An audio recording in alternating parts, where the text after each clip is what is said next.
ফৌজদারি কার্যবিধির ৯ থেকে ২২ ধারা পর্যন্ত। ১. ম্যাজিস্ট্রেট আদালত কয় শ্রেণীর ও কি কি? উত্তর: ২ শ্রেণীর। ক. বিচারিক ম্যাজিস্ট্রেট। খ. নির্বাহী ম্যাজিস্ট্রেট। ধারা ৬। ২. দায়রা বিভাগের জন্য জজ কে নিয়োগ দিবেন? উত্তর: সরকার। ধারা ৯। ৩. মেট্রোপলিটন এলাকার দায়রা আদালতকে কি আদালত বলে? উত্তর: মেট্রোপলিটন আদালত। ধারা ৯। ৪. জুডিশিয়াল সার্ভিসের সদস্যগণ কি হতে পারেন? উত্তর: দায়রা জজ, আতিহ দায়রা জজ ও যুগ্ম দায়রা জজ। ধারা ৯-৩ ক। ৫.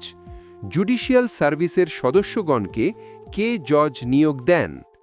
উত্তর: রাষ্ট্রপতি, সংবিধানের ১৩৩ অনুচ্ছেদের শর্তে।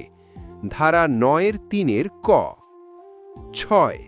নির্বাহী ম্যাজিস্ট্রেট কে নিয়োগ দিতে পারেন? উত্তর: সরকার, বাংলাদেশ সিভিল সার্ভিস প্রশাসন ক্যাডার থেকে। ধারা ১০। ৮. জুডিশিয়াল ম্যাজিস্ট্রেট মুখ্য বিচারিক ম্যাজিস্ট্রেট কে নিয়োগ দেন? উত্তর: রাষ্ট্রপতি, সংবিধানের ১৩৩ অনুচ্ছেদের শর্তে। ধারা ১১। ৯. মুখ্য বিচারিক ম্যাজিস্ট্রেট বা অতি মুখ্য বিচারিক ম্যাজিস্ট্রেট কোথায় থেকে নিয়োগ হয়? উত্তর: বাংলাদেশ জুডিশিয়াল সার্ভিস থেকে। ধারা ১১। ১০. মেট্রোপলিটন ম্যাজিস্ট্রেট কে নিয়োগ করেন? উত্তর: সরকার। ধারা ১৮। ১২. জাস্টিস অফ দ্য পিস কিভাবে নিয়োগ করেন? উত্তর: সরকার সরকারি গেজেট প্রকাশ করে। ধারা ১৮। ১২. জাস্টিস অফ দ্য পিস কারা হতে পারেন?